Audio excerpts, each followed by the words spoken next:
BPL কে বিতর্কিত কে বেশি করেছে, আপনার টিম নাকি বিসিবি? বিসিবি। এই 46 কোটি টাকার এক্সপ্লেনেশন আমার দেওয়ার প্রয়োজনও থাকতো না। যাদের 1000 কোটি টাকা আছে তাদের আসা উচিত যে yes I am very confident, I am willing to go head with it. আমার ইচ্ছা এখনও আছে। আপনি যদি ইচ্ছার কথা বলতে পারেন, আমার ইচ্ছা অবশ্যই আছে। আর ইচ্ছা না থাকলে আপনাদের সামনে এখন বসে থাকতাম না। এই 46 কোটি টাকার এক্সপ্লেনেশন আমার দেওয়ার প্রয়োজনও থাকতো না। আমার ইচ্ছা আছে বলেই আমি আপনাদের সাথে বসে আলাপটা করছি। সরি আপনি যেটা বলছেন যে আপনি হিসাব নিকাশ তো আপনারও একটা আছে আপনার কাছে। জি জি জি, মানে আপনি আমারটা আপনারা যদি চান আমি আপনাদেরকে এটা এখন খোলাসা করতে পারি। রেভিনিউ ওয়াইজ আপনি বিসিবির কাছ থেকে টাকা পান। জি। এখন বিসিবি যেহেতু দিচ্ছে না, আপনি কি লিগ্যাল নোটিশ দিবেন বিসিবি কে? না না না, আমি ওরকম ব্যক্তি না যে আমার তাদেরকে লিগ্যাল নোটিশ দেওয়ার প্রয়োজন আছে। বাংলাদেশ ক্রিকেট বোর্ড খুব বিশাল প্রতিষ্ঠান, আমি ওনাদেরকে জানিয়ে রেখেছি। ওনারা গতকালকে আমার অ্যাকাউন্টসে বলেছে যে ইট ইজ আন্ডার প্রসেস।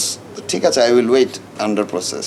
এরপরে আমার সাথে আর কোনো যোগাযোগ হয়নি। এমনি বলছে আমাকে, আজকে ফোনে আমার সাথে আলাপ হয়েছে, কিন্তু আমার এখনো আমি লিগ্যাল রিপ্লাই তো অলরেডি দিয়ে দিয়েছি।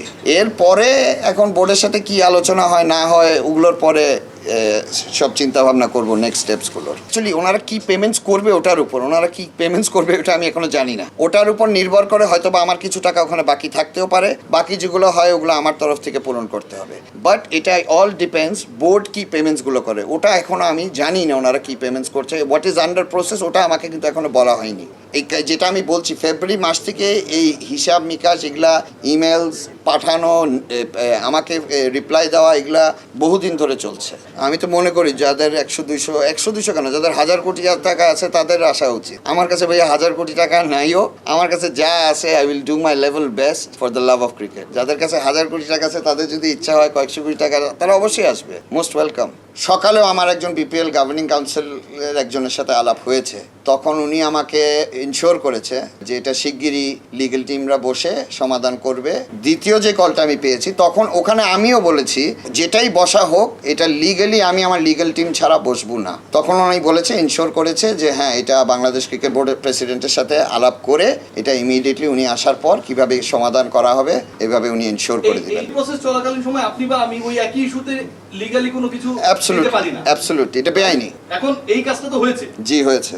এটাকে আপনি মনে করেন আদালত অবমাননা? অবশ্যই অবশ্যই, আমি এটা তাদেরকে জানিয়েছি। যেটা আদালত অবমাননা আমি একবার না বহুবার জানিয়েছি, বহুবার জানিয়েছি। আমি কেন বলছি যে যখন আমি জানিয়েছি এটা ওনাদের unfortunately for them unfortunately for me এটা ওনাদের জানাই নেই, ওনারা জানতোই না বিষয়টা। তো এখন অজান্তে আমাকে 46 কোটি টাকার একটা নোটিশ দিয়ে দিল। এটা কে জানতো না? এখন আমি বাংলাদেশ ক্রিকেট বলেই বলি না, আপনার নাম তো সবাই বলে, আপনি তাহলে বলেন যে জানতো না, আমরা জানি। আমার আজকে একটু ভালোবাসা বেশি দেখানো হচ্ছে, যেহেতু তারা আগিয়ে এসেছে আমি এখন একটু উইথ অল ডিউ রেসপেক্ট কথাগুলো বলছি। বিপিএল কে বিতর্কিত কে বেশি করেছে, আপনার টিম নাকি বিসিবি? বিসিবি। কি কারণ এটা? 46 কোটি টাকার নোটিশে এটার জন্য? জি, যে ফোনে একবার দুবার তিনবার কথা হয়েছিল, তখন উনি নানা কাজে ব্যস্ত ছিলেন। কিছু সময় উনি আমাকে রিপ্লাই দিয়েছেন যে we will sit down, we will talk, এরকম রিপ্লাই এসেছে। তারপর তো উনি বিদেশেই চলে গেছিলো। তারপর থেকে তো উনি বিদেশ যাওয়ার আগে আমি যেমন আমার একটা কথা কি, আমি নোটিশটা পেয়েছি আজকে প্রায় মাসখানিক হয়েছে, তো আমার তরফ থেকে কিন্তু আমি কিছু বলিনি। আমি যেমন আজকে বলছি আপনাদের সামনে কথাটা, কিন্তু তাদের তরফ থেকেই বলা হয়েছে যে 46 কোটি টাকার নোটিশ পাঠিয়েছে।